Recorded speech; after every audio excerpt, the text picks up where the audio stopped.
شاہکار میں وہ، جنگل میں کوہسار میں وہ، سورج چاند ستاروں میں، مومن کے کردار میں وہ، پھولوں کی مہکار میں وہ، جنگل میں کوہسار میں وہ، سورج چاند ستاروں میں، مومن کے کردار میں وہ۔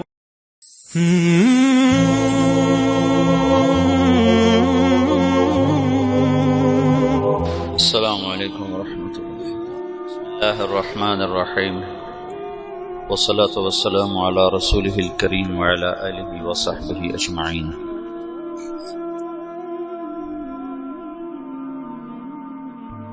اس امت کو اللہ تعالیٰ نے دعوت الی اللہ کے لیے منتخب فرمایا۔ دنیا دارالامتحان ہے، اللہ چاہتا تو نہ یہ سبق بھولتے نہ یہ صراط مستقیم سے ہٹتے، لیکن اللہ نے اسباب کے ساتھ اس جہان کو چلایا ہے، اور خیر اور شر دونوں قوتوں کو اللہ نے خود اتارا اور بنایا ہے۔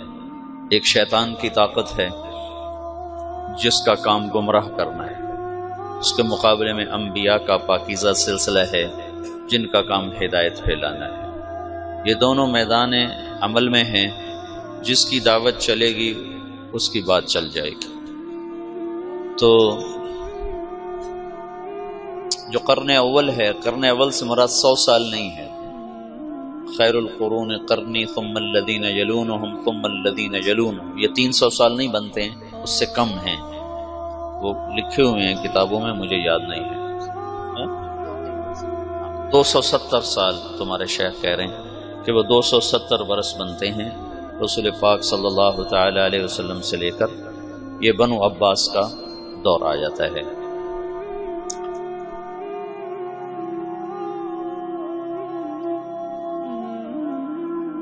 اللہ چاہتے تو ایسی فضائی نہ بنتی، لیکن امتحان ہے نا، لیبلوکم ایکم احسن عملا۔ قرن اول میں آپس میں توڑ پھوڑ بھی ہوئی ہے، لیکن رنگ دعوت ہی کا غالب ہے۔ یہ جو عقبہ بن نافع رضی اللہ تعالی عنہ نے وہ الجزائر کا مغرب کا سمندر جا کر گھوڑے ڈال دیے اور پھر وہاں سے واپس ہوئے اور بسکرہ میں شہید ہوئے، یہ یزید کا زمانہ ہے۔ اس وقت یزید بن معاویہ رضی اللہ تعالی عنہ، یزید اس وقت حکمران تھا، وہ فاسق ہے، اور اس کے دور حکومت میں اسلامی تاریخ کا سب سے مظلومانہ واقعہ پیش آیا ہے، لیکن باہر کی فضا میں دعوت چل رہی ہے، اور ایک اجتماعی سوچ دعوت ہی کی ہے۔ آپس کی لڑائیاں اللہ کی حکمت بالغہ تھیں، انہیں روکا نہیں جا سکتا تھا۔ کل میں نے تمہیں جمل کا بتایا کہ صفین کی جنگ ہوئی، اس میں 70,000 آدمی، ان دونوں جنگوں میں 70,000 آدمی شہید ہوئے، 55,000 صفین میں اور 15,000 جمل میں، دونوں ملا کر 70۔ اور بعضے میں آتا ہے کہ صرف صفین میں طرفین سے 70,000 لوگ شہید ہوئے، 35,000 حضرت علی کی طرف سے اور 45,000 حضرت معاویہ رضی اللہ تعالی عنہ کی طرف سے شہید ہوئے۔ اور پھر بہرحال تقدیر کے فیصلے ہیں، بڑے بڑے نامور عمار بن یاسر اسی میں شہید ہوئے، عبید اللہ بن عمر رضی اللہ تعالیٰ عنہ یہ حضرت معاویہ کی طرف سے لڑتے ہوئے شہید ہوئے ہیں، حضرت عمر کے بیٹے۔ عمار بن یاسر اللہ کے حضرت علی کی طرف سے لڑتے ہوئے شہید ہوئے ہیں۔ ذوالقلع الحميري رضی اللہ عنہ، یہ ایک آدمی 1000 پہ بھاری تھے، 1000 پر۔ حضرت معاویہ رضی اللہ عنہ کی طرف سے لڑتے ہوئے شہید ہوئے۔ ہاشم المرقال رضی اللہ تعالی عنہ یہ حضرت علی کی طرف سے لڑتے ہوئے شہید ہوئے ہیں، یہ بھی 1000 پہ بھاری تھے۔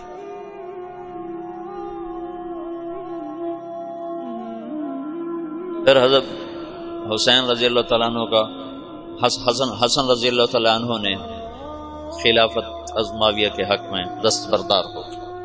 اللہ کے نبی نے فرمایا تھا ابنی ھذا سید سیصلح بین فئتین عظیمتین من المسلمین، میرا یہ بیٹا سردار ہے، یہ ان قریب میری امت کے دو بڑے طبقات میں آپس میں صلح کرائے گا۔ حسن رضی اللہ عنہ بہت جہاں دیدہ، بڑے صاحب فراست، انہوں نے دیکھ لیا تھا کہ عراق میں وفا نہیں، بے وفا لوگ، غدار لوگ، وعدے سے پھر جانے والے لوگ، تو انہوں نے دیکھ لیا تھا کہ انہوں نے میرے باپ کے ساتھ وفا نہیں کی، میرے ساتھ کیا وفا کرے۔ تو جب دونوں لشکر آمنے سامنے ہوئے، ادھر معاویہ رضی اللہ تعالیٰ عنہ کا، ادھر حضرت حسن کا، 80,000 حضرت حسن کے ساتھ تھے اور 60,000 حضرت معاویہ رضی اللہ عنہ کے ساتھ تھے، تو اس موقع پر حضرت معاویہ نے بھی کہا ہائے اگر یہ آپس میں پھر لڑ گئے تو مسلمانوں کی حدود کی حفاظت کون کرے گا، من للثغور۔ تو اللہ کی تکوینی حکمتیں تھیں، طرفین میں کوئی بھی لڑنا نہیں چاہتا تھا، لیکن ہوا، یہ سب کچھ ہوا، اللہ کی قدرت سے ہوا۔ اس میں بھی ہزاروں سبق ہیں، حکمتیں ہیں، رحمتیں ہیں۔ ایک شخص نے خواب دیکھا کہ جنت میں خیمے لگے ہوئے بڑا خوبصورت، تو وہ پوچھتا ہے یہ کن کے خیمے ہیں؟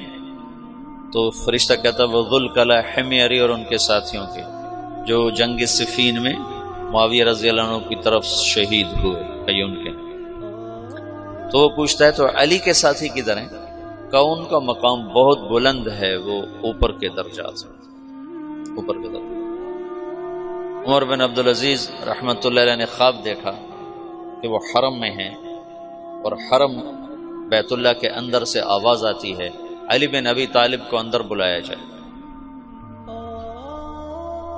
اور معاویہ بن ابی سفیان کو اندر بلایا جائے۔ تو دونوں حضرات اندر گئے تو حضرت علی باہر نکلے، تو قضا لی ربی ورب الکعبہ، رب کعبہ کی قسم اللہ نے میرے حق میں فیصلہ دے دیا کہ میں حق پر ہوں۔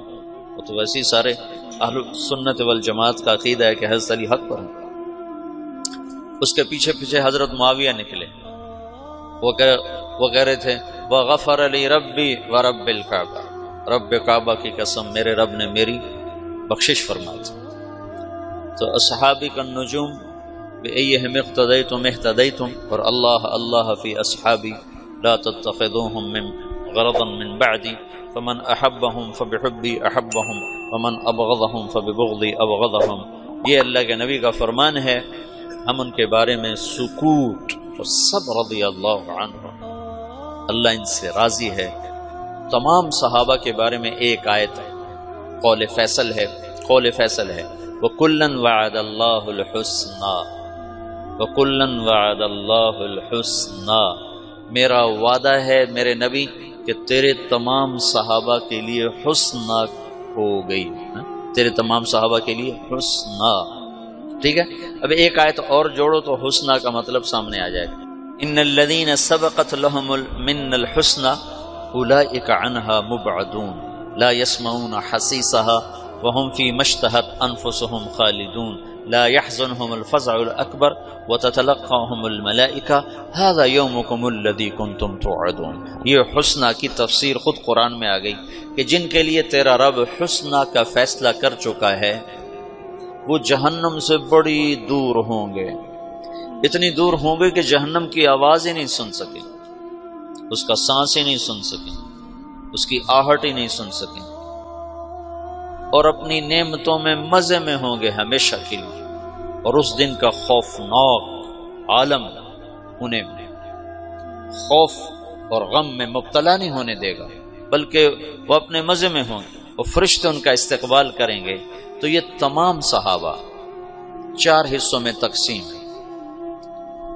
پہلی صف مہاجرین، دوسری صف انصار، تیسری صف صلح حدیبیہ سے پہلے ایمان لانے والے، چوتھی صف صلح حدیبیہ سے فتح مکہ تک ایمان لانے والے۔ یہ 4 صفیں ہیں، اور یہ چاروں کے درجات مختلف ہیں، اور قرآن نے 2 بنائی ہیں، دو بنائی ہیں۔ لا یستوی منکم من انفق من قبل الفتح وقاتل اولئک اعظم درجة من الذین انفقوا من بعد وقاتلوا وکلا وعد اللہ الحسنى. تو بعض لوگ فتح سے مراد حدیبیہ لیتے ہیں اور بعض حضرات فتح مکہ لیتے ہیں کہ اللہ تعالیٰ فرما رہے ہیں میرے محبوب فتح پر ایمان لانے والے اور اس سے پہلے ایمان لانے والے برابر نہیں ہو سکتے. تو چونکہ صلح حدیبیہ کو بھی انا فتحنا لک فتحا مبینا کہا ہے اللہ تعالیٰ نے، تو بعض یہ فرماتے ہیں کہ یہ حدیبیہ سے پہلے ہیں اور حدیبیہ کے بعد، اور بعض مفسرین فرماتے ہیں کہ یہ فتح مکہ سے پہلے اور فتح مکہ پر ایمان لانے والوں سے لے کر آخر تک. تو یہ تقسیم تو اللہ نے بھی کی ہے کہ سب کے مقامات برابر نہیں ہیں، اور خلافت 30 سال چلنی تھی، اس کے بعد نہیں چلنی تھی. الخلافت بعدی 30 سنۃ، خلافت میرے بعد 30 سال. تو پھر کیا ہوگا؟ ثم یکون ملکا ورحمہ، پھر بادشاہت ہوگی رحمت والی. پھر کیا ہوگا؟ ثم یکون ملکا عضوضا، پھر ہوگا ایک دوسرے کو کاٹ کھانے والا ملک، اور قتل و غارت اور سفک دماء اور ظلم و ستم والا ملک ہوگا. حضرت حسن کی نے جس دن جب یہ دو لشکر آمنے سامنے ہوئے تو حضرت حسن نے کہا میں نہیں لڑتا، میں صلح کرتا. تو حضرت حسین نے خود آ کر حضرت حسن پہ وہ چڑھائی کی، ان کو تارے دکھا دی.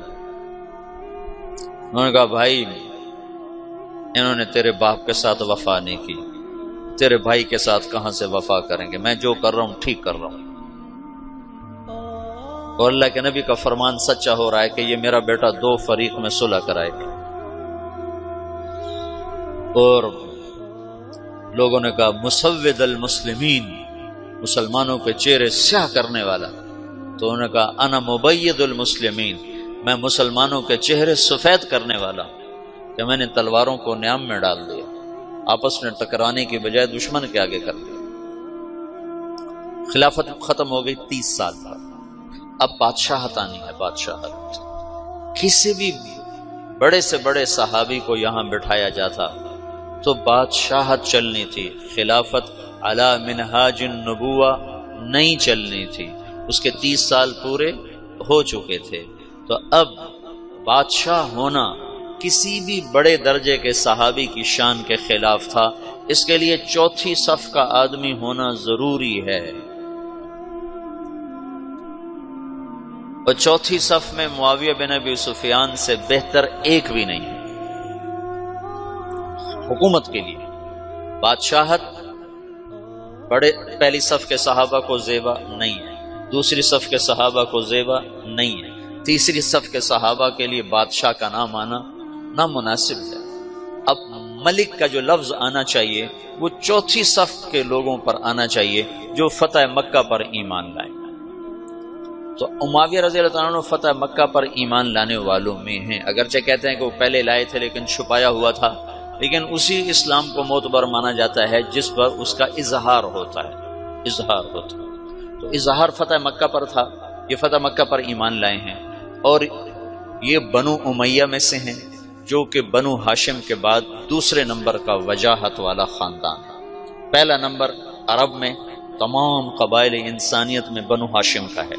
ان اللہ تخیر القبائل فاختار العرب ثم تخیر العرب فاختار مضر ثم تخیر مضر فاختار قریش ثم تخیر قریش فاختار ہاشم ثم تخیر ہاشم فاختار. تو بنو ہاشم سب سے اعلیٰ درجے کا خاندان تھا. بنو ہاشم کے بعد سب سے عالی مرتبہ خاندان بنو امیہ تھا. بنو امیہ کے بعد بنو مخزوم تھے. بنو مخزوم تو مرتبے میں بنو امیہ کے ٹکر کا آدمی کوئی نہیں. بنو ہاشم کے لیے حکومت کا فیصلہ کوئی نہیں. جب حضرت حسن کا انتقال ہونے لگا تو انہیں حضرت حسین کو فرمایا بھائی میں ایک بات سمجھ چکا ہوں، اللہ نے ہمیں نبوت دی ہے، اب حکومت کبھی نہیں دے گا، ہمارے خاندان میں حکومت نہیں آ سکتی. میرے بعد عراق والے تمہیں ورغلائیں گے کہ آؤ ہم تیرے ہاتھ پر بیعت کرتے ہیں، یاد رکھنا انہوں نے تیرے باپ سے غداری کی، تیرے بھائی سے غداری کی، تجھ سے بھی غداری کریں گے. بنو ہاشم کے 4 آدمی 4 نہیں 3، حضرت علی، حضرت حسن اور امین الرشید، 3 آدمی خلفاء بنے ہیں صرف اسلامی تاریخ۔ بنو عباس بھی بنو ہاشم ہیں اور اس میں 35 خلفاء اوپر نیچے انہوں نے حکومت کی ہے، کبھی برائے نام کبھی حقیقت کے ساتھ۔ ان 35 میں ایک خلیفہ ایسا نہیں جس کی ماں بھی ہاشمی ہو۔ باپ تو ہاشمی ہے، یہ سارے ابو جعفر کی اولاد ہیں۔ ابو جعفر 2 واسطوں سے حضرت عبداللہ بن عباس کا یہ پڑپوتا ہے، ابو جعفر منصور، سب حضرت عباس کی اولاد ہیں، بنو ہاشم ہیں۔ لیکن ان 35 میں صرف ایک شخص ہے، امین بن ہارون بن مہدی بن ابو جعفر بن علی بن عبداللہ بن عباس۔ اس کی ماں بھی ہاشمی ہے، اس کا باپ بھی ہاشمی ہے۔ اس کی ماں زبیدہ ہے جو بنو ہاشم میں سے ہے، اور اس کا باپ ہارون ہے جو بنو ہاشم میں سے ہے۔ اس کے علاوہ جتنے خلفاء ہیں یا باندیوں کی اولاد ہیں یا اور قبائل عرب کی وہ اولاد ہے۔ اور اوپر تک جاؤ، خود عبداللہ بن عباس ان کی ماں ہاشمی نہیں ہے، ان کی ماں ہاشمی نہیں ہے، ام فضل الہلالیہ تو بنو ہلال میں سے ہے، بنو ہاشم میں سے نہیں ہے۔ ہاشمی الطرفین، نجیب الطرفین جن کو کہا جاتا ہے، یا علی یا حسن یا امین، اور ان تینوں کی حکومت اللہ نے نہیں چلنے تھی۔ کل تمہیں بتایا تھا علی رضی اللہ عنہ داڑھی پکڑ کے کہتے تو کب رنگین ہوگی، متا تو خزب حاضر۔ حضرت حسن نے 6 مہینے کے بعد خود ہی چھوڑ دی، اور امین کو اس کے بھائی مامون نے قتل کروا دی۔ 2 سال حکومت کی اور ختم۔ اور مامون الرشید باندی کا بیٹا تھا۔ تو بنو ہاشم کو حکومت نہیں ملنی تھی، کوئی حکمت ہے اللہ کی، جب نبوت دے دی تو نبوت کی شان کے خلاف ہے کہ نبیوں کی اولاد ظلم و ستم کرے اور تباہی بربادی کے نقشوں میں جائے، اور بادشاہت کے یہ لازمی خاصے ہیں، لہذا خالص ہاشمیوں کو الگ رکھا۔ خالص ہاشمیوں کے پاس دنیا شاید ہی کبھی آئی ہے۔ ایک دفعہ میں سوار ہوا عمرے کے لیے ٹیکسی پر، وہ جو وہ مسجد عائشہ سے عمرہ ہوتا، تو ایک بوڑھا منت تنعیم، تو مکے سے میں نے ٹیکسی کی اور تنعیم گیا۔ جاتے تو میں نے تعارف نہ کیا، وہاں اس کو ٹیکسی کو کھڑا کر دیتے ہیں، پھر واپسی پر اسی پر آتے ہیں۔ واپسی پر میں نے اس سے تعارف کیا، میں نے کہا تم کس قبیلے سے ہو؟ انہوں نے کہا انا من الاشراف، وہاں بنو ہاشم کو سادات کو اشراف کہتے ہیں، ہمارے یہاں سید کہتے ہیں۔ تو میں نے اس کو اشراف کے فضائل سنانا شروع کر دیا، تو وہ اس کا روتے روتے برا حال ہو گیا۔ جب میں حرم اترا 50 ریال طے کیے تو انہوں نے کہا نہیں میں تم سے نہیں لوں، نہیں لیا اس نے۔ تو تم نے مجھے سنا دیا ہے بھائی، یہی میرا معاوضہ ہے، نہیں چاہیے، چھوڑ دے۔ ایک دفعہ میں رات کو بیت اللہ کا طواف کر رہا تھا، بہت تھوڑا رش تھا، تو اس وقت حجر اسود کے سامنے جو زمزم کا کنواں تھا، اس کی نشانی کے طور پر ایسے گول پتھر، ایک گول نشان اوپر ہوتا تھا جسے پتہ چلتا تھا کہ یہاں نیچے زمزم کا کنواں ہے۔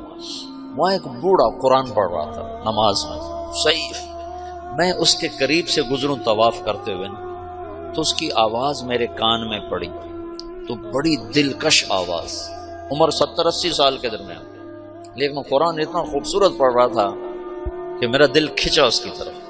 تو میں طواف ختم کرنے کے بعد اس کے قریب جا کے میں نے نفل شروع کر دی، تو وہ اس وقت نماز پڑھ کے فارغ بیٹھا، وہ شعر پڑھ رہا تھا، اشعار میں نا اللہ اس کے رسول کی تعریف کے اشعار پڑھ رہا تھا، مجھے اشعار تو یاد نہیں۔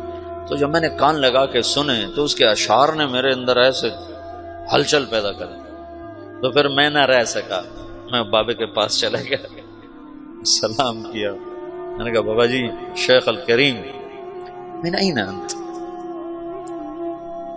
انا من موریتانیہ۔ ان کا الی من تنتسب، کہ انا من الاشراف۔ میں کہا پھر ٹھیک ہے، تیرا کلام ایسا ہی ہونا چاہیے جو ہلا کے رکھ دو۔ تو اس پھول کو اللہ تعالیٰ نے صرف مہکنے کے لیے رکھا ہے، مرجھانے کے لیے نہیں، اور جب یہ دنیا میں جائے گا تو مرجھا جائے گا۔ اب اس میں مہدی آئیں گے آخر میں، از حسن کی اولاد میں، جو بادشاہ نہیں تو مہدی بن کر آئیں گے، ہادی بن کر آئیں گے۔ تو اب خلافت سے بادشاہت آ رہی ہے، بادشاہت کے لیے بڑے صحابی کا ہونا مناسب ہے۔ تو اللہ نے حضرت معاویہ کا انتخاب کیا جو بنو امیہ میں سے ہیں، اور بادشاہت کے لیے چوتھی صف میں سے ہیں، اور حکومت کی تربیت پا چکے ہیں 18 برس سے۔ یزید بن ابی سفیان کو حضرت عمر رضی اللہ تعالیٰ نے شام کا گورنر بنایا تھا، دمشق کا۔ جب ان کا انتقال ہوا تو ان کی جگہ معاویہ رضی اللہ عنہ کو کوئی 22 سال کی عمر میں بنا دیا تھا گورنر۔ تو ابو سفیان نے پوچھا کہ دمشق کا گورنر کس کو بنایا عمر؟ کہا تیرے بیٹے معاویہ کو بنایا۔ کہا وصلت الرحم وصلک اللہ، وصلت الرحم وصلک اللہ۔ حضرت عمر کے دور سے حکومت شروع کی، عثمان رضی اللہ عنہ کے دور تک اور علی رضی اللہ عنہ کے دور تک 18 برس حکومت کے سارے راز سمجھ چکے ہیں۔ پھر اس کے بعد جنگ صفین کے بعد تحکیم کا واقعہ پیش آیا، تو اس کے بعد انہوں نے اپنے آپ کو امیر المومنین کا لقب لے لیا، اور پھر اس کے بعد حضرت حسن نے جب خلافت سے دستبردار ہو گئے تو بلا شرکت پھر ساری اسلامی سلطنت کے امیر المومنین بنے۔ تو حکومت کا تجربہ پہلے ہو چکا ہے، مزید 19 برس 38 سال حکومت کی، 19 سال بطور گورنر اور 19 سال بطور امیر المومنین۔ یہ پہلے بادشاہ ہے، لیکن یہ بادشاہ ہیں رحمت والے۔ اور ایک حدیث میں تھا احلم امتی معاویہ، میری امت کا حلیم ترین آدمی ہے معاویہ بن ابی سفیان۔ وہ فرمایا کرتے تھے مجھے معاف کرنے میں اتنا مزہ آتا ہے، مجھے ڈر لگتا ہے کہ کہیں مجھے کل قیامت کے دن اس کا اجر ہی نہ ملے۔ تمہیں تو بدلہ لینے میں مزہ آتا ہے، جواب دینے میں مزہ آتا ہے، اور اگلے کو سوئی چبھونے میں مزہ آتا ہے۔ وہ کہتے مجھے معاف کرنے میں مزہ آتا ہے، اور ایسا مزہ ہے کہ مجھے ڈر لگتا ہے کہیں مجھے اللہ یہ نہ کہہ دے تو اپنے مزے کے لیے کرتا تھا۔ ان کی بردباری نے، ان کے حلم نے ساری امت کو جوڑ دیا، اور پھر دعوت کی گاڑی چل پڑی، اور پھر روم کی طرف لشکر کشی۔ یہ شمالی افریقہ میں جو لشکر کشی ہے یہ حضرت عثمان کے دور میں شروع ہوئی، لیکن بعد میں بغاوت ہوئی اور سب فتوحات دوبارہ ہاتھ سے نکل گئی تھیں۔ پھر دوبارہ حضرت معاویہ رضی اللہ عنہ کے دور میں عقبہ بن نافع رضی اللہ تعالیٰ عنہ کے ذریعے سے ان علاقوں کو دوبارہ لیا گیا۔ اس میں بر مسلسل بغاوتیں کرتے تھے، مسلسل۔ پھر یزید کے دور میں جا کر وہ بغاوتیں ختم ہوئیں اور ایک استحکام نصیب ہوا، اور اس میں حضرت عقبہ بن نافع رضی اللہ تعالیٰ عنہ شہید ہوئے، اور بسکرہ الجزائر میں ایک جگہ ہے وہاں ان کی قبر بنی ہے۔ اور ابو لبابہ رضی اللہ عنہ آپ کے تیونس میں مدفون ہے، ابو لبابہ رضی اللہ تعالیٰ عنہ۔ تو حسین رضی اللہ تعالیٰ عنہ کی یزید کے دور میں حسین کی شہادت کا واقعہ پیش ہے۔ معاویہ رضی اللہ تعالیٰ عنہ یزید کے استخلاف میں مخلص تھے کہ حکومت کے نام پر خون ریزی اور اہل لوگ ہیں نہیں، مجمع علیہ لوگ ہیں نہیں، متفقن علیہ لوگ ہیں نہیں، تو ان کو یہ خیال ہے کہ میں اپنی زندگی میں کسی کو خلیفہ بنا دوں تاکہ میرے بعد اختلاف نہ ہو۔ پر اللہ کی تقدیر کہ سب سے بڑا اختلاف ہی اسی کے دور میں ہوا، تو اتنا کہا لم یبقى الا ابنی و ابناؤہم و ابنی احق۔ اور بات یہ ہے کہ جب کوئی سیاسی طور پر طاقت پکڑتا ہے تو اس کا ایک مضبوط جتھا بن جاتا ہے، اس جتھے کی وابستگیاں ہو جاتی ہیں اس خاندان کے ساتھ، ان کو وہاں سے ہٹانا بڑا مشکل ہوتا ہے۔ میں تو تاریخ کو تبلیغ سے بڑا سمجھا ہوں۔ حضرت مولانا انعام الحسن صاحب رحمۃ اللہ علیہ کا انتقال ہوا 1995 میں، تو میواتیوں کو بہت بڑا گروہ نظام الدین مرکز کے آگے ایک مسجد ہے، وہاں میں نے کئی نمازیں پڑھی ہوئی ہیں، وہاں مسلح ہو کے اکٹھے ہو گئے کہ اگر مولانا سعد کے علاوہ کسی اور کو امیر بنایا گیا تو ہم اسے قتل کر دیں. اور مولانا سعد صاحب بچے بالکل اس وقت،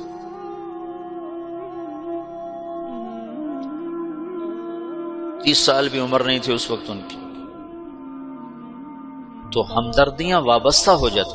اور ایک طبقہ مولانا زبیر صاحب کا ساتھی ہو گیا کہ اگر مولانا زبیر صاحب کے علاوہ کسی اور کو امیر بنایا گیا تو ہم اس کو زندہ نہیں چھوڑیں گے. یہ تو مفتی زین العابدین رحمت اللہ علیہ کو تبلیغ والے دعا دیں،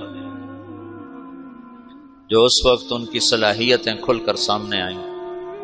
وہ فتوے کے مفتی تو اتنے نہیں تھے کہ وہ بعد میں مطالعے کا موقع ہی ختم ہو گیا. شروع میں افتاء میں کام کیا تو اس سے مفتی کہلانے لگے، لیکن بعد میں تو ان کے سفر تھے. لیکن تبلیغ کا مفتی شاید ہی ماں نے ایسا جنا جس نے اتنے بڑے اختلاف کو ایسے جوڑا. آج کل کے یہ مفتی ہیں نا، یہ ناقل ہیں، ناقل.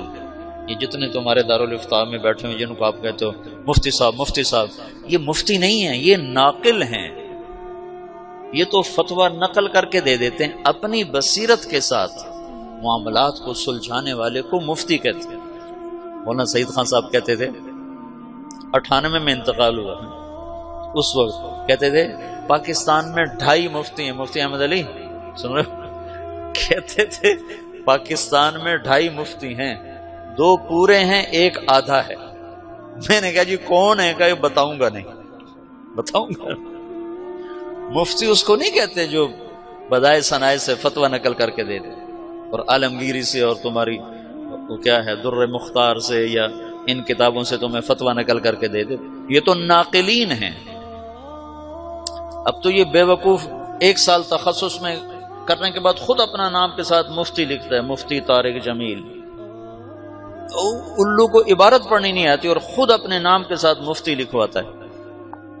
مفتی کا مطلب ہے مفت کی کھانے والا، ویلیاں کھاوانا. مفتی اس کو کہتے ہیں جو اپنی بصیرت کے ساتھ مسائل کی گتھیاں سلجھا دے. ساری زندگی مفتی صاحب رحمت اللہ علیہ کی قدر، اللہ کا شکر ہے تمام اکابر کی قدر دل میں رہی. تو مفتی صاحب کا روب داب، جلال اور شاہی ٹھاٹ باٹ ایسے ذرا بود رہتا تھا. لیکن پہلی دفعہ ان کی عظمت اور ہیبت سامنے آئی جب 95 میں حضرت جی رحمت اللہ علیہ کا انتقال ہوا. اور جیسے انہوں نے تبلیغ والوں کو سنبھالا، مفتی صاحب نہ ہوتے تو نظام الدین میں پھڈا پڑ جاتا اور رائمنڈ والے نظام الدین سے الگ ہو چکے ہوتے. اس بندے نے ایسے جوڑ اصل مفتی ہونے کا حق ادا کیا، وہ زین العابدین کے نام کا حق ادا کیا. تو میں اس سے یزید کے استخلاف کو سمجھا کہ معاویہ رضی اللہ عنہ بے بس تھے، کہ سیاسی وابستگیاں اور محبتیں خاندانوں کے ساتھ وابستہ ہو جاتی ہیں. شورائی نظام نہیں چل سکنا تھا، یہ ایک طبعی چیز ہے، یہ ہو جانا تھا. بیرم خان ہندوستان میں بہت بڑا نام ہے. بیرم خان ابراہیم خان خانہ کا والد تھا اور بڑا عظیم انسان گزرا، اللہ اس کی بخشش کرے. بڑا عظیم انسان تھا. مغل خاندان کے لیے اس کی بڑی خدمات ہیں. ہمایوں مر گیا تو اکبر 12 برس کا تھا، کل 12 برس کے بچے کا سر اتار کے تخت پہ بیٹھنا کیا مشکل تھا بیرم خان کے لیے، کہ ساری فوج بیرم خان کے ہاتھ میں تھی. لیکن اس نے اکبر کو تخت پر بٹھایا اور خود اس کا نوکر بن کے زندگی گزاری، اور جب تک وہ پروان نہیں چڑھا اس پر چھاؤں کر کے کھڑا رہا. یہ جذبات وابستہ کو اللہ کا نظام ہے. جب وہ کسی کو بادشاہی دیتا ہے تو پھر اس کے مطابق وہ نظام چلا دیتا ہے. تو معاویہ رضی اللہ عنہ نے یزید کا استخلاف کیا. اس میں ابو بکر کے بیٹے عبد الرحمن اور عبداللہ بن عمر اور عبداللہ بن زبیر اور حسین بن علی رضی اللہ تعالی عنہم، ان لوگوں نے شدید مخالفت کی. بہرحال میں صرف تمہیں اس سے تاریخ سے گزارنا چاہتا ہوں. میں اصل دعوت کا پس منظر بتا رہا ہوں کہ دعوت کتنا عظیم کام ہے، کتنے اتار چڑھاؤ آئے، اور اللہ نے اس امت کو اپنے اصل منصب پر کسی نہ کسی درجے میں باقی رکھا، اور آج پھر دوبارہ لوٹا دیا ہے، لوٹ پیچھے کی طرف اے گردش ایام تو۔ آہا، غزل اس نے چھیڑی مجھے ساز دینا، ذرا عمر رفتہ کو آواز دینا۔ یہ عمر رفتہ جو پیچھے بیت گئی، یہ وہ آواز ہے، یہ آواز کہن ہے، شراب کہن پھر پلا ساقیا، وہی جام گردش میں لا ساقیا۔ یہ وہی قرن اول کا ہیرا ہے دعوت، جس کو مولانا الیاس کے ذریعے سے اللہ تعالیٰ نے زندہ فرمایا۔ اس کے سامنے ہر محنت چھوٹی پڑتی جائے گی، چھوٹی پڑتی جائے گی، چھوٹی پڑتی جائے گی۔ اس محنت میں لگنے والوں کے درجے قیامت کے دن تم بڑے بلند دیکھو گے۔ دیکھنے میں وہ نہ اکابر میں ہوں گے نہ اصاغر میں ہوں گے تمہاری نظروں میں، لیکن وہ قیامت کے دن دیکھو گے کہ بڑے بڑے مشائخ بھی ان کے آگے تمہیں چھوٹے نظر آئیں گے، کہ کہاں سارے عالم کو سامنے رکھ کر محنت کرنا، قدم اٹھانا، کہاں صرف ایک ذات کو سامنے رکھ کر محنت کرنا، زمین آسمان کا فرق۔ تو یزید کے استخلاف میں حسین رضی اللہ عنہ کی شہادت کا واقعہ پیش ہے۔ یزید کے بارے میں ایک گروہ ہے جو اس کو کافر کہتا ہے، یہ بھی غلط ہے۔ ایک گروہ اہل سنت والجماعت سے خارج ہو چکا ہے، وہ یزید کو رضی اللہ عنہ کہتا ہے اور امیر المومنین کہتا ہے، اور انتہائی خرافات واہیات الفاظ استعمال کرتا ہے اس کی برات کے لیے۔ اس قدر اس کی برات میں آگے جاتے ہیں کہ اہل بیت کی شان میں کمی آتی ہے۔ اہل بیت تو ہمارا سرمایہ، اہل بیت تو ہمارے ایمان کا، ان سے محبت نہ کرنا ایمان کی کمی ہے، ان سے محبت کرنا ایمان کا حصہ ہے۔ اللہم انی احبہما فاحبب من احبہما۔ حسن حسین کے بارے میں اللہ کا نبی کہہ رہا ہے، یا اللہ جو ان سے پیار کرے تو بھی ان سے پیار فرما۔ تو افراط و تفریط تو ہلاکت۔ ایک اس کو امیر المومنین بنانے کے چکر میں پڑ گیا، یہ بھی صراط مستقیم سے ہٹے ہوئے لوگ، اور ایک ان کو اس کو کافر بنانے پہ لگ گیا، یہ بھی صراط مستقیم سے ہٹے ہوئے لوگ ہیں۔ وہ فاسق تھا، ظالم تھا، سفاک تھا، اس کا معاملہ اللہ کے سپرد ہے۔ یہ واقعہ پیش آنا تھا، اللہ کی تقدیر تھی حضرت حسین کے لیے یہ شہادت عظمیٰ، یہ مقام لکھا جانا تھا۔ سر کربلا، سر کربلا اقبال کی ایک نظم ہے فارسی میں، کہیں ملے تو پڑھنا، بہت عالی شان۔ وہاں ایران میں ایک بہت بڑی بنائی گئی یادگار، تو اس میں ایک طرف تو ایران کے ایک بڑے نامور آدمی کا خطبہ ہے، اور دوسری طرف اقبال کی نظم ہے سر کربلا۔ تو علی شریعتی وہاں کے بڑے ادیب، بڑے عالم، بڑے شاعر، وہ وہاں اس کے افتتاح کے لیے آئے، تو انہوں نے دیکھا تو ادھر لکھا ہوا محمد اقبال سیالکوٹ۔ تو انہوں نے کہا تمہیں کسی ایران کے شاعر کا کلام نہیں ملا یہاں لٹکانے کے لیے، جو ایک ہندی کا کلام تم لکھ رہے ہو؟ تو وہاں کی مجلس شورا نے کہا کوئی کلام اس کی ٹکر کا لا کے دکھا دو تو اس کو اتار کے اس کا لگا دینا، کوئی کلام لا کے دکھا دو۔ سر کربلا تو 35-36 اشعار ہیں، کمال۔ تو اہل بیت کے لیے ایک منقبت، ایک فضیلت، ایک شہادت، ایک اللہ کی طرف سے مقدر تھا، اس نے ہونا تھا، وہ ہو گیا، لیکن میں دراڑ پڑ گئی۔ پھر بنو امیہ کے خلاف ایک نظام چلا اندر ہی اندر، لیکن اللہ نے اہل بیت کو اس میں سے نکال دیا۔ لوگوں نے محمد بن حنفیہ کے ہاتھ پر بیعت فرمائی، جو حضرت علی کی دوسری بیگم سے اولاد ہیں، حضرت فاطمہ کی اولاد نہیں ہے۔ 132 ہجری تک بنو امیہ کی حکومت ہے، 132 ہجری تک وحدت کلمہ ہے، اور عربیت غالب ہے، عجمیت قریب بھی نہیں ہے، عربیت کی سادگی ہے، اور عربیت کی صفات ہیں، ظلم و ستم موجود ہے لیکن اس پہ چھاپ عربیت ہے۔ 132 ہجری میں پہلی دفعہ وحدت کلمہ ٹوٹ کے پھر ٹوٹ گئی، ٹوٹتی تو کئی دفعہ رہی لیکن جڑ جاتی تھی۔ پہلا حکمران بنو امیہ کا مروان، اور آخری بھی مروان الحمار، بڑا صفات والا آدمی۔ حمار کہتے تھے جفا کشی کی وجہ سے، اگر اس کو تھوڑی سی سنبھلی ہوئی سلطنت ملتی تو شاید وہ اور کئی سو سال بنو امیہ کے جھنڈے گاڑ دیتا، اور مردے کو ہاتھ میں لے کر کون زندہ کر سکتا ہے؟ اس وقت بنو امیہ مر چکے تھے، ہشام کے بعد زوال شروع ہو گیا تھا۔ تو 132 ہجری میں بنو عباس حکمران آ گئے، اور عبداللہ الصفاح یہ پہلا خلیفہ بنا۔ تو جب خطبے کے لیے کھڑا ہوا نا تو اس کے ہاتھ سے ڈنڈا گر گیا، عصا، تو اس کا رنگ فق ہو گیا۔ اس نے اس سے فال لی کہ یہ تو ہمارا امر، ہماری حکومت شاید نہیں چل سکے گی، کہ ہاتھ سے عصا گر گیا۔ تو ایک بدو کھڑا ہوا، اس نے کہا مسافر منزل پر پہنچنے کے بعد اپنے عصا کو رکھ دیا کرتا ہے۔ اس نے فوراً اس کی فال کو ادھر بدل دیا، ان کا مسافر منزل پہ پہنچنے کے بعد اپنے عصا کو رکھ دیا کرتا ہے۔ تو صفاح نے اس کو، صفاح کہتے بھی اس نے، صفاح خون بہانے والا، اس کا سالار تھا ابو مسلم خراسانی۔ حجاج نے 1,25,000 آدمی قتل کیے اور بنو امیہ کا تخت بچھایا، اور ابو مسلم خراسانی نے 7 لاکھ افراد قتل کیے اور بنو عباس کا تخت بچھایا۔ اور 5 سال کے بعد پہلا توڑ ہوا کہ اندلس کی حکومت الگ ہو گئی۔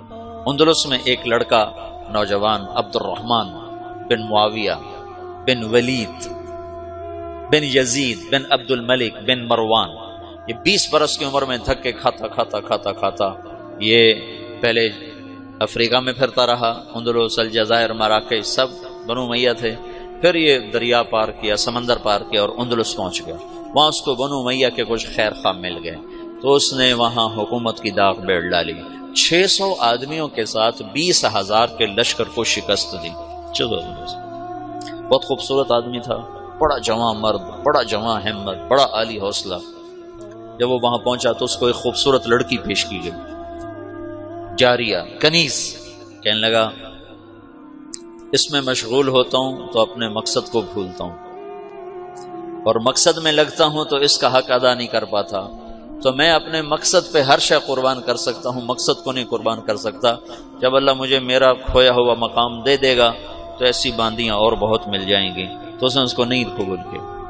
تو صرف 600 کے ساتھ 20,000 کے لشکر کو شکست دے کر بنو امیہ کی داغ بیڑ ڈالی، اور پھر 350 سال بنو امیہ نے اندلس پر حکومت کی بڑی شان و شوکت کے ساتھ۔ پھر اس کو ختم کیا ابو عامر، ایک یمنی نوجوان تھا۔ وہ مردے کو مارنا کون سا مشکل کام ہوتا ہے، ہر حکومت ایک حد تک چلتی ہے پھر زوال کا شکار ہوتی ہے۔ تو امت 2 حصوں میں تقسیم ہوئی 137 ہجری میں، جب بنو امیہ الگ ہو۔ پھر اس کے بعد 232 ہجری میں جا کر متوکل قتل ہوا اور اس کا بیٹا متنصر حاکم بنا، تو ترکوں کا غلبہ ہو گیا، ترک غالب آئے۔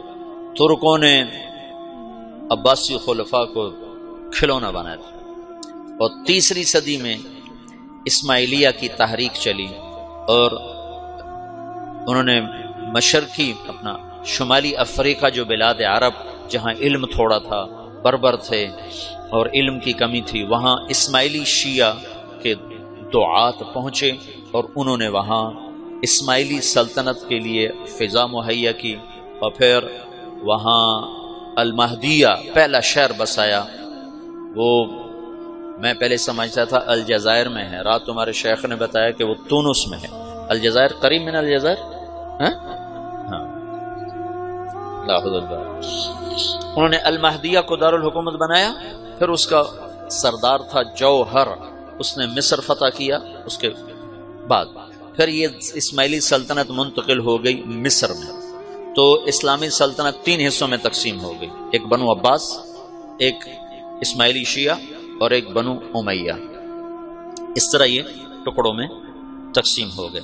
پھر اس کے بعد مراکش الگ ہو گیا، وہاں حکومت قائم ہو گئی موحدین کی، پھر مرابطین کی، پھر اس طرح وہ آگے تقسیم در تقسیم چلتے چلے گئے۔ پھر بنو عباس 232 سے 334 تک ترکوں کا غلبہ ہے اور کوٹھ پتلی ہیں. پھر 334 سے لے کر 446 تک خالص شیعہ حکمران قابض ہو گئے اور بنو عباس پر شیعہ غالب آ گئے. تو یہ 334 سے 446 تک ادھر اس نسلی شیعہ حکمران ہیں، اور ادھر مصر اور شام کے بہت سے علاقے اور سارا شمالی افریقہ اور حجاز کا بہت سا علاقہ، بلکہ خود حرمین شریفین یہ اسماعیلی شیعہ کے قبضے میں ہیں. پوری اسلامی سلطنت شیعوں کے قبضے میں. 416 ہجری میں سلطان محمود غزنوی کا انتقال ہوا ہے. اس نے 5ویں صدی کے آخر میں ہندوستان پہ حملے کیے اور یہاں راہ ہموار کی. پھر شہاب الدین غوری نے یہاں اسلامی سلطنت کی بنیاد رکھی. یہ ایک سلطنت مضبوط تھی اہل السنہ والجماعہ کی، جو خاندان غلامہ کہلاتی ہے. تو اب یہ شیرازہ بکھرا ہے اور دعوت اللہ وہ اجتماعی شکل سے نکل کر انفرادی ہو گئی. افراد دعوت دینے والے بنے افراد، اور جو سرداران تھے وہ سارے کے سارے حکومتوں میں پھنس گئے. اور بنو عباس پہ عربی رنگ مٹ گیا، عجمی رنگ غالب آ گیا، اور عجمیت کا مکر، فریب، بدعہدی، نقض عہد، بے وفائیاں، غداریاں، یہ سب عیب بنو عباس میں شامل ہوئے، جو بنو امیہ میں برائے نام تھے، بہت کم تھے، برائے نام تھے. اور ان میں بہت صف کے دماغ دونوں، بنو عباس نے بھی خون بہایا، بنو امیہ نے بھی خون بہایا. بنو امیہ نے اہل بیت کا خون بہایا، بنو عباس نے اہل بیت کا خون بہایا.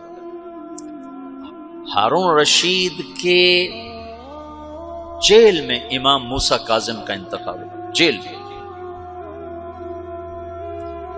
یہ رہتے تھے مدینہ میں. ہارون رشید آیا وہاں مسجد، تو اس نے سلام پڑھا، السلام علیک یا ابن عم. تو امام موسیٰ کاظم نے کہا السلام علیک یا ابتا. وہ تو ہارون تو وٹ کھا گیا.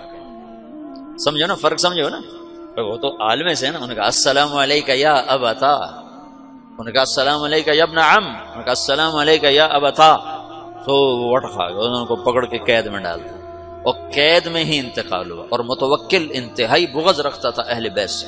ابو جعفر منصور نے قتل کروایا، وہ تو یزید بدنام ہو گیا، ورنہ ابو جعفر منصور نے بھی اہل بیت کا خون بہایا ہے. امام موسیٰ کاظم نے خط لکھا ہارون رشید کو نا جیل سے، لا ينقضی عنی یوم من البلاء الا انقضى عنك یوم من الرخاء حتى نفضی الى یوم لیس له الانقضاء. ہارون کانپ گیا تھا یہ خط پڑھ کے، زلزلہ آ گیا تھا کہ جیسے جیسے میرے شدت کے دن کٹ رہے ہیں، تیری راحت کے دن کٹ رہے ہیں، پھر ایک دن وہ آئے گا جس میں تو اور میں اکٹھے ہوں گے، اور وہ دن کٹنے کے لیے نہیں آئے گا، ٹکنے کے لیے آئے گا، پھر اس دن تیرا میرا فیصلہ ہوگا. یہ مطلب تھا. 656 ہجری میں عباسی سلطنت پہ رندہ پھیر دیا، ہلاکوں کے لشکر، اور بغداد کو 15 لاکھ آدمی ذبح کر دیا. دریا دجلہ کا پانی سرخ ہو گیا. 658 ہجری میں اللہ تعالیٰ نے مصریوں کو کھڑا کیا، رکن بائی برس. ترک جو ہے نا یہ خیر العجم ہے. عرب تو خیر القبائل ہے نا، لیکن ترک خیر العجم، عجم میں سب سے بہترین قبیلہ ترک ہے. انہوں نے عربوں کے بعد اگر دین کی خدمت کی ہے تو ترکوں نے کی. عرب تو اپنی سابقیت کی وجہ سے سبقت لے گئے، لیکن عربوں کے بعد اگر اس دین کو پانی دیا تو ترکوں نے دیا. ہندوستان میں ترکوں نے حکومت کی اور تاتاریوں کو عبرت ناک شکستیں دیں ہندوستان کے بادشاہوں. ملک مظفر علاؤ الدین خلجی کا سالار تھا، تاتاری اس کا نام سن پر وحشت لرزے طاری ہو جاتی. شہید ہوا تھا 5 مسلسل جنگوں میں. ملک مظفر نے ترکوں تاتاریوں کو شکست دی اور 5ویں جنگ میں شہید ہو گیا تھا. کسی تاتاری کا گھوڑا پانی نہیں پیتا تھا تو وہ کہتا تھا تو نے ملک مظفر کو تو نہیں دیکھ لیا. اتنا روب تھا.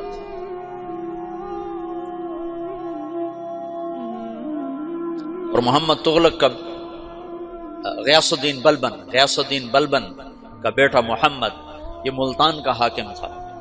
یہ بھی تاتاریوں کے ساتھ جنگ میں شہید ہوا تھا، لیکن اس کا بھی ایسا رعب چھایا تھا تاتاریوں پر کہ کئی سال تک اس کی دہشت ان پر طاری رہی تھی۔ تو ایک ہندوستان خطہ ہے جس میں چنگیزیوں کو مسلمانوں نے مار کے بھگایا، اور وہ سب اتراک تھے۔ یہ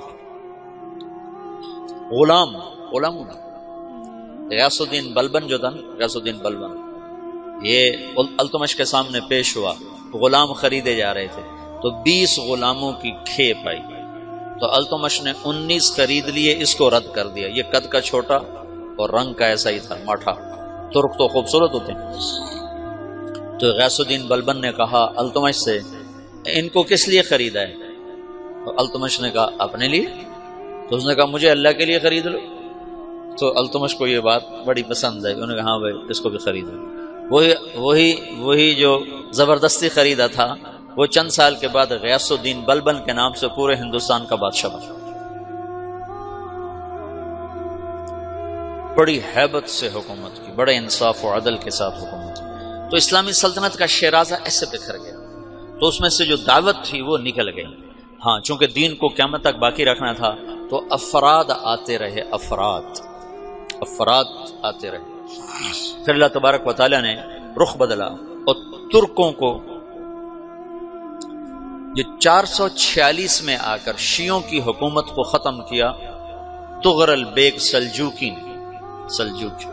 سلجوک مسلمان ہوئے تھے محمود غزنوی کے دور میں، سلجوک ان کے بڑے کا نام تھا۔ تو ایک دفعہ محمود غزنوی نے سلجوک سے پوچھا اگر مجھے تیری مدد کی ضرورت ہو تو کتنے آدمی پیش کر سکتے ہو؟ تو اس نے ایک تیر دیا، کہا یہ ایک تیر ہے میرا، کسی کو یہ تیر بھیج کر میرے علاقے میں بھیج دو تو چند گھنٹوں میں 1,00,000 تلواریں تیرا پہرا دینے کے لیے تیار ہوں، میرے پاس اتنی طاقت ہے۔ تو یہ سلجوک کی نسل میں تھا تغرل بیگ۔ اللہ تعالیٰ نے جب عرب زوال کا شکار ہو گئے اور ضعف کا شکار ہو گئے، جیسے بڑھاپے کا کوئی علاج نہیں، جب قوموں پہ زوال آتا ہے تو اس کا بھی کوئی علاج نہیں، پھر اور قوم کو جگہ ملتی ہے۔ جیسے بڑھاپا ایک فرد پہ آتا ہے، ایسے بڑھاپا قوم پہ آتا ہے۔ قوم کا بڑھاپا جوانی میں نہیں لوٹ سکتا، جیسے فرد کا بڑھاپا جوانی کی طرف نہیں لوٹ سکتا، قوم کا بڑھاپا جوانی کی طرف نہیں لوٹ سکتا، کوئی علاج نہیں، نئی نسل کا آنا ہی علاج ہے۔ تو عرب دھل چکے تھے، 600 سال بہت ہوتے ہیں حکومت کو، اپنی صفات گم کر چکے تھے، اب نئے خون کی ضرورت تھی۔ تغرل بیگ پہلا شخص تھا جس نے آ کر اہل السنت والجماعت کو استحکام بخشا، شیعوں کی حکومت کو ختم کیا، بغداد سے، شام سے، ان سارے علاقوں سے۔ صلاح الدین ایوبی نے اسماعیلی شیعہ کی حکومت کو ختم کیا، مصر۔ العازد ان کا آخری خلیفہ تھا۔ صلاح الدین ایوبی نور الدین زنگی رحمۃ اللہ علیہ کا پروردہ تھا، اس کا دوست تھا، اس کے دوست بھی تھا، بچہ بھی تھا اس کے سامنے، زیادہ لکھنے پڑھنے کا شوق تھا۔ پھر اللہ تعالیٰ نے اس سے کام لیا اور اس کو مصر کا گورنر بنا کے بھیجا، مصر کی مدد کے لیے بھیجا۔ تو وہاں اس نے صلاح الدین ایوبی نے وہاں ختم کیا، تغرل بیگ نے یہاں ختم کیا۔ تو پھر سلجوک جو تھے نا، یہ اقتدار میں آئے، ادھر ختم ہو گئی سلطنت بنو عباس کی، مصر ایک چھوٹی سی ترکوں کی سلطنت۔ تو اللہ تعالیٰ پھر مرکزیت کے لیے ایک نظام چلایا، 2 لشکر آپس میں لڑ رہے ہیں ایک میدان میں، ایک جنگلی بدوؤں کا قافلہ، جنگل کے لوگ اپنے قبیلے کو لے کر، ایک جنگلی قبیلہ اپنے سردار کے ساتھ نقل مکانی کر رہا ہے ایک جگہ سے دوسری جگہ۔ اللہ کا نظام کہ یہ لوگ چلتے چلتے چلتے اس وادی میں پہنچ گئے جہاں جنگ ہو رہی ہے، 2 لشکر آپس میں لڑ رہے ہیں۔ جب یہ وہاں پہنچتے ہیں تو ایک لشکر کے قدم اکھڑ رہے ہیں اور دوسرا غالب آ رہا ہے۔ ان کو نہیں پتا شکست کھانے والے کون ہیں اور فتح پانے والے کون ہیں، ان کو نہیں پتہ۔ اس جنگلی قبیلے کے سردار کا نام بھی تغرل ہے، تغرل۔ تو یہ سردار کہتا ہے جو شکست کھا رہے ہیں ان کی مدد کرو، کچھ پتہ نہیں کون ہے، کہتا جو شکست کھا رہے ہیں ان کی مدد کرو۔ تو 400 وحشی جنگلیوں نے فاتح لشکر کے پیچھے حملہ کر دیا۔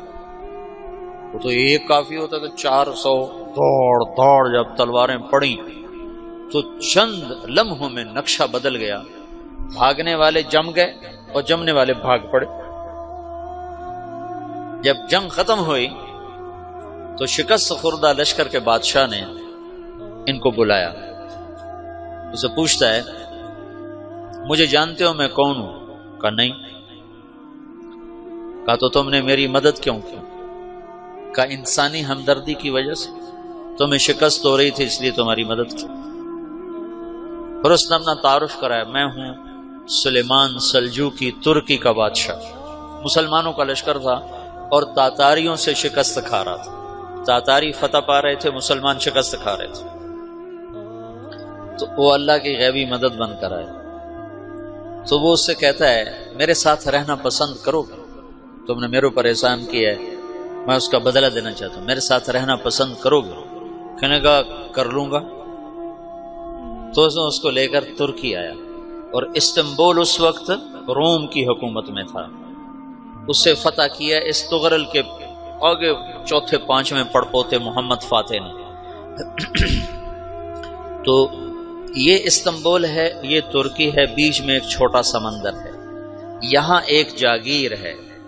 تو سلطان سلیمان کہتا ہے یہ جاگیر تجھے وقف ہے، ادھر سے رومی مجھے تنگ کرتے ہیں حملے کر کر کے، تو میرا دفاع کرتے رہنا، یہ جاگیر تیری۔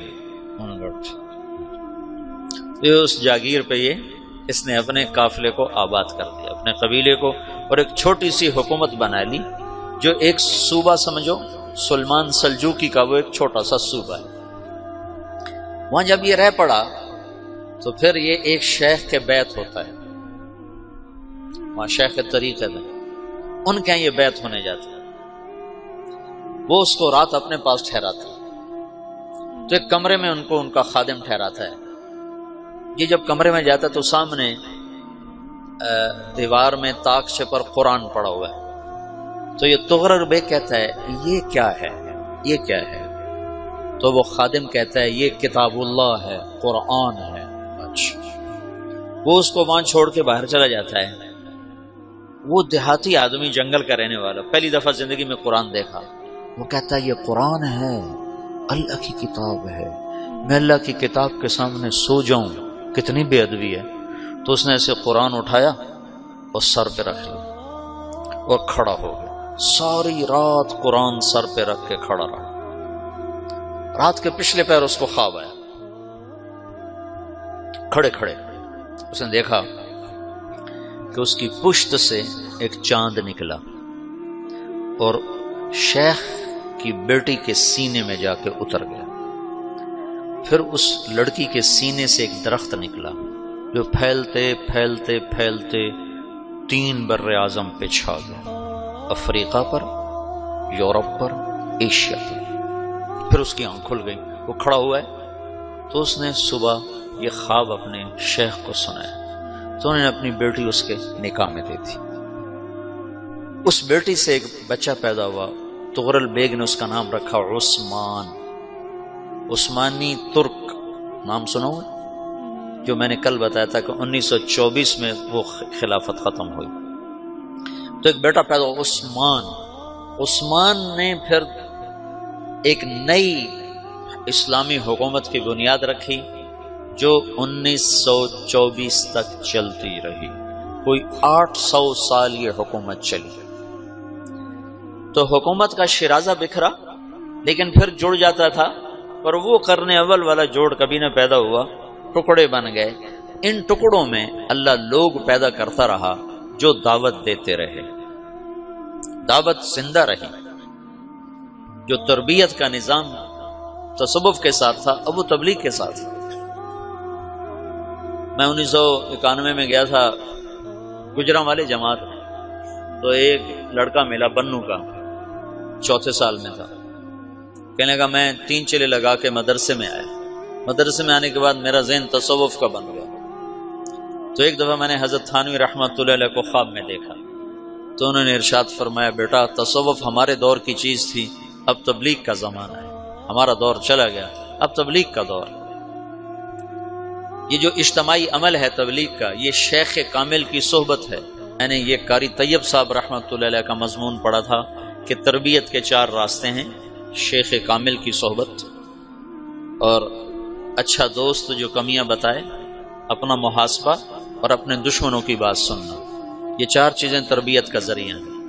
تو یہ 4 چیزیں تبلیغ میں موجود ہیں، یا تو کوئی نہ کوئی اس میں بڑے بڑے لوگ چھپے ہوئے چل رہے ہوتے ہیں، وہ نہ ہو تو 15-20 مسلمانوں کا اجتماعی طور پر خیر میں لگنا شیخ کامل کے قائم مقام ہے۔ اور پھر یہ آپس میں مذاکرے کرتے ہیں تو اس سے ایک دوسرے کی کمیاں سامنے آتی ہیں، تو اچھا دوست بھی ہو گیا۔ پھر ان کے دشمن بھی بڑے ہیں، وہ ان کی کمیاں بتاتے ہیں، تو وہ اگر سنیں تو اس سے بھی تربیت ہو سکتی۔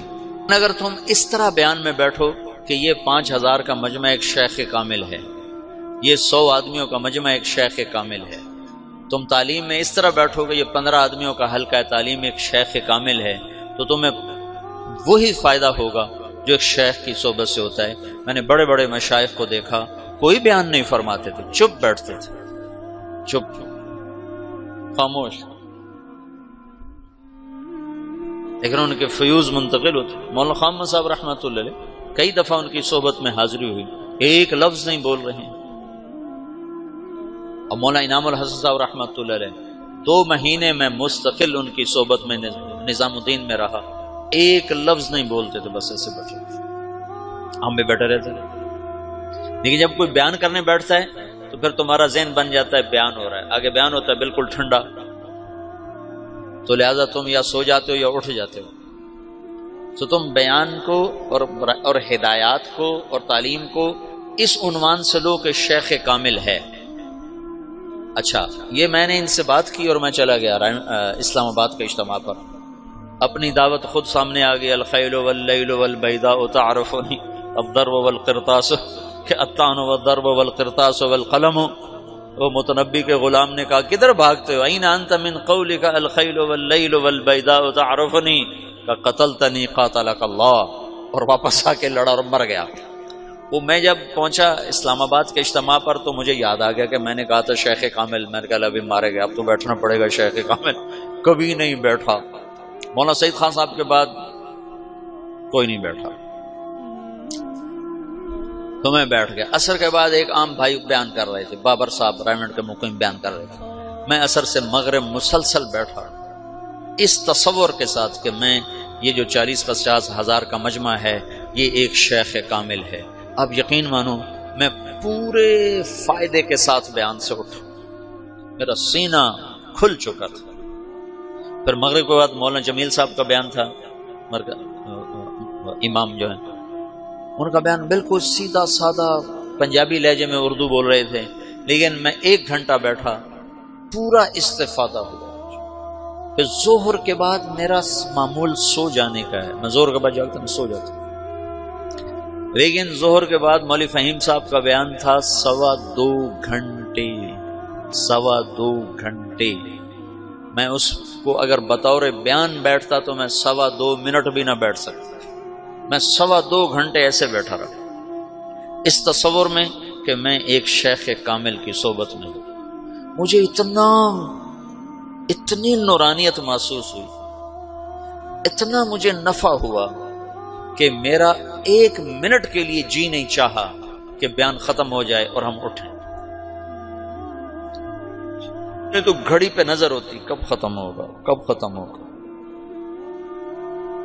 شیخ کامل کی صحبت ہے اجتماعی عمل، شیخ کامل کی صحبت ہے تربیت کا یہ نظام ہے۔ تو پہلے جو مشائخ تھے وہ ایسے نہیں بیٹھتے تھے۔ شیخ الاسلام بہاؤالدین زکریا کے میں سیرت پڑھی، کان کثیر السیاح، تمام مشائخ ایسے تھے۔ اور یہ شیخ الاسلام تو عجب کوئی مشائخ میں سے تھے جو سہروردی سلسلے والے، ان کو اللہ نے اتنا رزق دیا تھا کہ جب ان کا انتقال ہوا تو ان کے ایک ایک بیٹے کو 10-10 ارب روپیہ آیا تھا، 10-10 ارب روپیہ، 7 لاکھ دینار فی کس، 10 ارب روپیہ بنتا، اور باقی جائیداد الگ، اور ان کے جو اپنی زندگی میں خرچ تھے وہ الگ۔ وہ مبلغین کی جماعتیں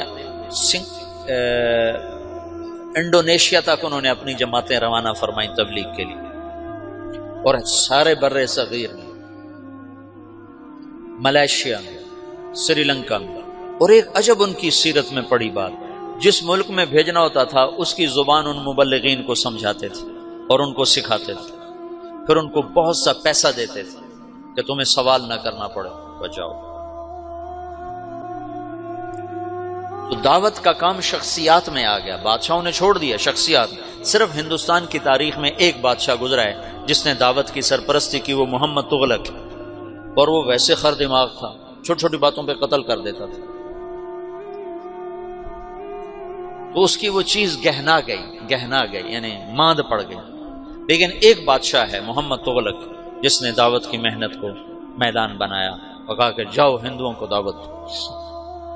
تو دعوت اللہ ختم نہیں ہوئی، اجتماعی شکل ختم ہوئی اور منتقل ہو گئی افراد میں، مشائخ میں، علماء میں، واعظین میں۔ ابن جوزی کے ہاتھ پر 20,000 لوگ مسلمان ہوئے، 1 لاکھ لوگ طائب ہوئے۔ امام احمد بن حنبل رحمۃ اللہ علیہ کے جنازے کو دیکھ کر 20,000 غیر مسلموں نے کلمہ پڑھ لیا تھا کہ یہ مر کے ایسا ہر دل عزیز ہے۔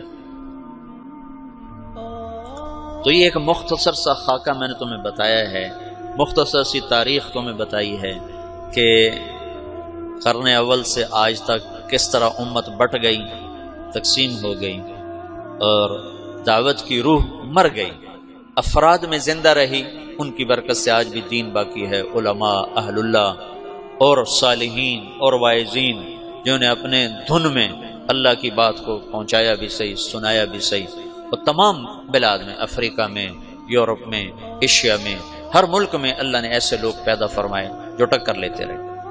پھر یہ نیا دور آیا اور یہ تبلیغ کا کام شروع ہوا، یہ انشاءاللہ کل سے پھر اس کو پھولوں کی مہکار میں وہ، جنگل میں کوہسار میں وہ، سورج چاند ستاروں میں مومن